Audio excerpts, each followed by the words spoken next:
Hello, नमस्कार सर्वांना आणि सर्वप्रथम श्री स्वामी समर्थ। तर आता नवरात्र आपलं सुरू आहे, तर इथे मी घट पण बसवलेला आहे। तर घट अशा प्रकारे आमच्या इकडे म्हणजे बसवत असतात। तर प्रत्येकाची म्हणजे प्रत्येक गावातली पद्धत ही वेगवेगळी असते। आमच्या इकडे असं बसवतात। तर मी म्हणजे उजव्या साईडनं कुलदेवीचा फोटो म्हणजे जी आपली कुळाची देवी असते तिचा फोटो ठेवलेला आहे। त्यानंतर आपलं जे महाराष्ट्राचं कुलदैवत असतं तुळजाभवानी असू शकतं, रेणुका माता असू शकतं, परत अजून म्हणजे 3-4 अशा देव्या आहेत त्या असू शकतात। तर आमचे ते 2 कुलदेवी आहेत तर त्या मी साईडने ठेवलेल्या आहेत। तर आज मी तुमच्यासोबत शेअर करणार आहे की जो अखंड दीप आहे तर त्याची काळजी आपण कशी घ्यायला पाहिजे आणि तो 9 दिवस अखंड कसा जळत राहील, तर याची पण आपल्याला काळजी घ्यावी लागते। त्यानंतर मग त्याला काजळी पण येते, तर ती कशा प्रकारे मी काढत असते तर तेच आज मी तुमच्यासोबत शेअर करणार आहे।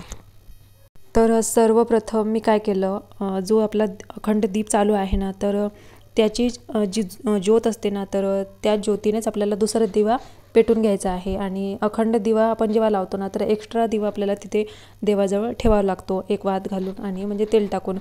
तर आपल्याला ह्या दिव्याची म्हणजे जो अखंड दीप आहे त्याची काजळी वगैरे किंवा मग तो एखाद्या वेळेस म्हणजे कमी पण होती त्याची वात, तर मग आपल्याला तो व्यवस्थित त्याची वात पण बदलावी लागते। त्यानंतर काजळी पण काढावी लागते, तर एक्स्ट्रा दिवा आपल्याला ठेवावा लागतो। तर जो अखंड दीप आहे तर त्या दिव्याच्या ज्योतीने आपल्याला दुसरा दिवा पेटून घ्यायचा आहे। तर दुसरा दिवा मी आता देव्हाऱ्याजवळ म्हणजे घटाजवळ लावलेला। त्यानंतर जो हा नंदादीप आहे म्हणजे हा दिवा आहे तर हा खूप मोठा आहे। यामध्ये 1 वाटी पूर्ण भरून तेल बसतं आणि ते दिवस आणि रात्र एवढं चालतं। तर एकदा का तेल टाकलं ना तर दुसऱ्या दिवशीच मला ते टाकावं लागतं। तर खूप मोठा असा दिवा आहे आणि खूप छान मला तो मिळाला आहे। तर त्यानंतर मी दिवा व्यवस्थित क्लीन करून घेतला, पितांबरीने घासून घेतला, छान धुवून घेतला।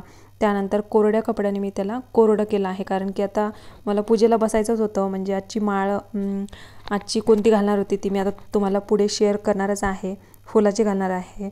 तर कालची झेंडूच्या फुलाची आणि पहिली माळ आपली नागवेलीच्या पानाची असते।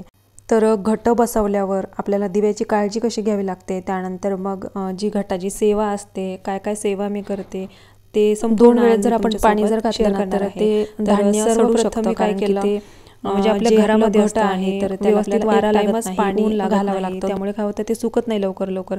तर त्यामुळे मग आपण एकच टाइम त्याला थोडंसं पाणी घालायचं, जास्त प्रमाणात पण पाणी नाही घालायचं जेणेकरून ते सडून जाईल।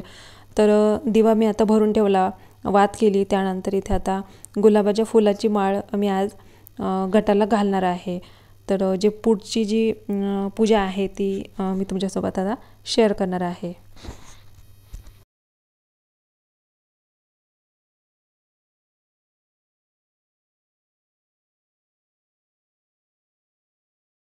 तर इथे आता जो छोटा दिवा मी लावून घेतला होता याच ज्योतीने, तर त्याच ज्योतीने परत आपल्याला हा दिवा मोठा दिवा लावायचा आहे, जो अखंड दीप आपण प्रज्वलित केलेला आहे पहिल्या दिवशी। तर त्याच ज्योतीने आपल्याला दुसरा दिवा लावून घ्यायचा आहे।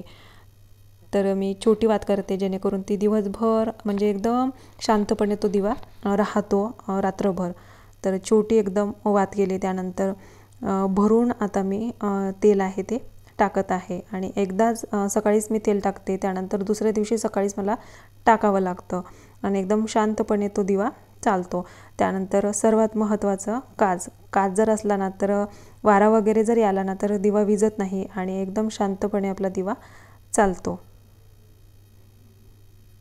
त्यानंतर मग दिव्याची पूजा आपल्याला करून घ्यायची सर्वप्रथम, त्यानंतर मग दुसऱ्या पूजेला आपल्याला लागायचं आहे। तर अशा प्रकारे जे घट आहे ते मी स्थापन केलेलं आहे, तर तुम्ही ते बघू शकता। सर्वप्रथम आपल्याला दिवा लावून घ्यायचा, त्यानंतर आपल्याला जो घट आहे तर त्याला हळदी कुंकू लावून घ्यायचा आहे। त्यानंतर मग घटाजवळ आपण ज्या देव्या मांडलेल्या आहेत, तुमची कुलदेवी मांडलेली असेल किंवा मग ज्या आपल्या देवाऱ्यातल्या ज्या देव्या असतात ना तर ते आपण घटी बसवत असतो। आणि बऱ्याच ठिकाणी काय करतात की घट बसवलेलं असतं ना तर संपूर्ण देवांना पण 10 दिवस अंघोळ घालत नाही, तर असं बिलकुल नाही करायचं। नवरात्र हे फक्त देवीचंच असतं, बाकीच्या देवाचं नसतं, महादेवाचं नसतं, भगवान श्रीकृष्णांचं नसतं। तर इतर जे देव असतात ना तर त्यांचं नवरात्र नसतं, म्हणजे स्वामी पण आहेत, त्यात बरेच देव आहेत। नवरात्र फक्त हे देवीचंच असतं, तर देवीलाच आपण घटी बसवायचं आहे।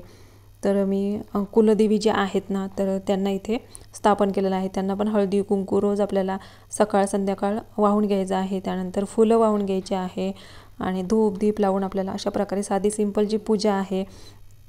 त्यानंतर मग आपली जी माळ आहे तुम्ही कशाचीही घालू शकता, म्हणजे तुमची इच्छा असते. असं काही नाही की ह्या दिवशी हीच माळ आपण घालायला पाहिजे असं काही नाही.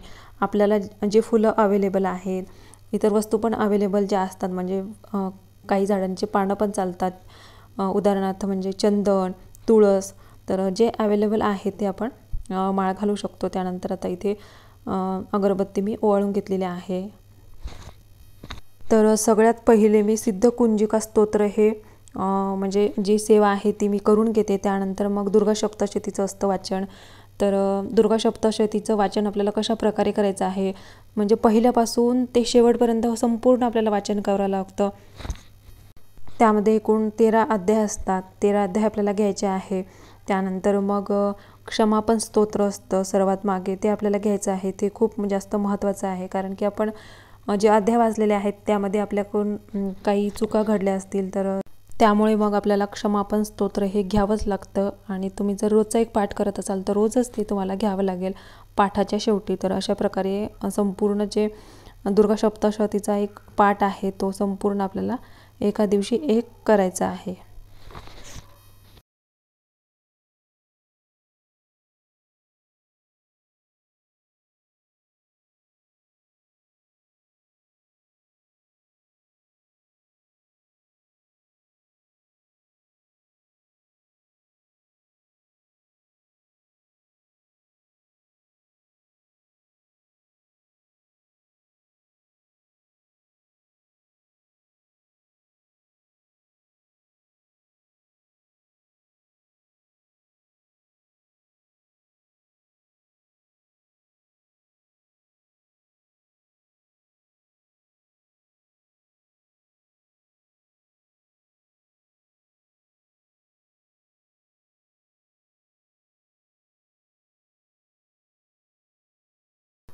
त्यानंतर आता सेवा झाल्या, पूजा झाली, त्यानंतर आता नैवेद्यासाठी आपल्याला काय काय म्हणजे रोजचं काय काय बनवायचं. तर फळं असतील घरामध्ये तर फळ दाखवायचं, किंवा मग दूध तर आपल्या घरामध्ये असतंच. तर मग थोडंसं दूध आपल्याला गरम करून घ्यायचं आहे, कारण की ते फ्रीजमध्ये असतं ना, तर थंड तसं देवांना ठेवायचं नाही. तर गरम करून घेतलं, त्यानंतर थोडीशी साखर आपल्याला त्यामध्ये घालायची आणि हा नैवेद्य आपल्याला देवांना दाखवायचा आहे. तर दूध हे नैवेद्यासाठी आपण का दाखवतो, कारण की ते अमृतासमान मानलं जातं, म्हणून देवांना ते खूप जास्त प्रिय असतं, म्हणून दूध दाखवून द्यायचं. त्यानंतर इथे आता उंबरठ्याची पण पूजा करून झालेली आहे.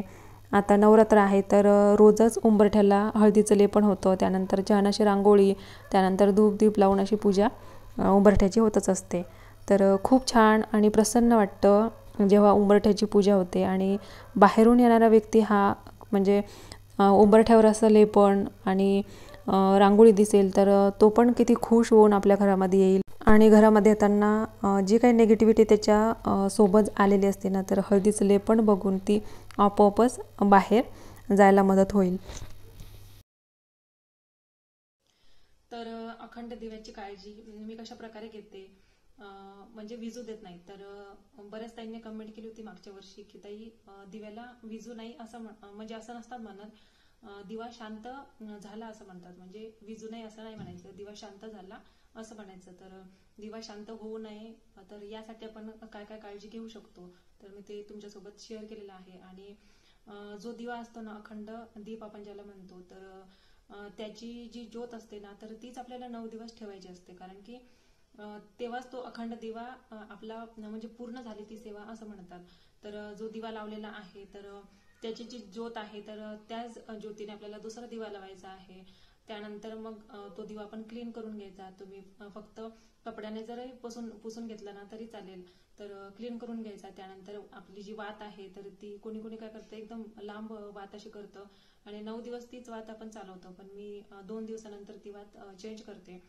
तर अशा प्रकारे दिवा आपला अखंड 9 दिवस आपल्याला चालवायचा आहे. तर ते मी तुमच्यासोबत शेअर केलेलं आहे. त्यानंतर काय काय सेवा आपल्याला करायच्या आहे, तर दुर्गा सप्तशतीचे होता होईल तेवढे आपल्याला 14 पाठ, तुम्ही 21 पाठ, किंवा मग तुम्ही 5, किंवा मग तुम्ही एकही पाठ करू शकता. ज्यांच्याने शक्य नसेल त्यांनी फक्त देवीचं नामस्मरण करायचा आहे आपल्या देवाऱ्यासमोर बसून. त्यानंतर मग पाठ करताना आपल्याला बऱ्याच गोष्टी पाळायच्या असतात, म्हणजे जे त्याचे नियम असतात ना तर ते आपल्याला पाळायचे असतात. पहिला नियम आहे दुर्गा सप्तशतीचे. आपण जेव्हा नवरात्रामध्ये पाठ करतो किंवा मग तुम्ही पौर्णिमेला जो पाठ करतो किंवा मग तुम्ही शुक्रवारी जे पाठ करत असताल तर त्यासाठी आपल्याला साडी घालणं आवश्यक आहे. त्यानंतर मग आपले जे केस आहे ते मोकळे सोडून आपल्याला कधीही पाठ म्हणजे करायला बसू नये. आपले केस तुम्ही अंबाडा बांधू शकता किंवा मग असे तुम्ही पिन वगैरे लावू शकता असे बांधून. त्यानंतर मग आपल्याला साडीच घालायची आहे. त्यानंतर आपल्या कपाळाला कुंकू लावलेलं पाहिजे. आपण म्हणजे देवाची पूजा करताना आपण कुंकू लावतोच, पण पाठ करताना आपल्याला ह्या 3 गोष्टी पाळायच्या आहेत. त्यानंतर मग जेव्हा आपण पूजेला बसतो म्हणजे पाठ करायला बसतो तर मध्ये आपण उठू नाही शकत. फक्त तुम्ही वॉशरूमला वगैरे जाऊ शकता किंवा मग पाणी प्यायला वगैरे तुम्ही उठू शकता. 5 मिनिटाचा आपण गॅप त्यामध्ये घेतला तरी चालेल. किंवा मग तुम्ही फक्त म्हणजे कोणी कोणी असं करतं की अर्धा पाठ म्हणजे करतात ते, त्यानंतर मग तुम्ही बाहेर नाही जाऊ शकत, घरातल्या घरातच आपण थोडंफार उठू शकतो. अर्धवट वाचन सोडून आपण बाहेर जाऊ नाही शकत, तर याची आपल्याला काळजी घ्यायची आहे. आणि वॉशरूमला आपण जेव्हा जातो तेव्हा त्यानंतर मग हातपाय वगैरे धुवून आपण परत पाठाला बसायचं आहे. तर एवढे म्हणजे महत्वाचे नियम आहेत ते आपल्याला पाळायचे असतात. त्यानंतर मग पाठ पूर्ण झाल्यानंतर आपल्याला आरती करायची आहे. तर नवरात्रामध्ये आपण 2 टाइम आरती करतो, तुम्ही 1 टाइम पण करू शकता. तर आजची होती 3री माळ. त्यानंतर आजचा कलर ग्रे होता म्हणजे राखाडी होता. तर आजची साडी पण मी घातलेली आहे. त्यानंतर पूजा वगैरे केली. तर आजचा म्हणजे ग्रे कलर होता. त्यानंतर तशी साडी आज घातली. त्यानंतर मग पूजा केली. तर आजचा व्हिडिओ छोटासा होता. तुम्हाला कसा वाटला? तर मी म्हणजे रोजचे काही व्हिडिओ बनवत नाही, पण एखाद्या वेळी मनात आलं तर मी बनवत असते. तर प्रयत्न करते की पूजेचे व्हिडिओ मी जास्त शेअर करण्याचा. तर थोडे दिवस झाले आपले व्हिडिओ पण बंद होते, तर आता कंटिन्यू मी करणार आहे. बघू आता स्वामींची इच्छा शेवटी की ते काय काय करून घेतात, कारण की त्यांच्या इच्छेशिवाय आपल्या आयुष्यामध्ये काहीही घडत नाही. तर आजचा व्हिडिओ तुम्हाला कसा वाटला? आवडला असेल तर नेहमीप्रमाणे लाईक, शेअर आणि चॅनलला सबस्क्राईब करा. तर चला भेटूया अशाच एका नवीन व्हिडिओमध्ये. तोपर्यंत सर्वांना बाय आणि सर्वांना श्री स्वामी समर्थ. स्वामी सेवा करा, सेवेकरी व्हा.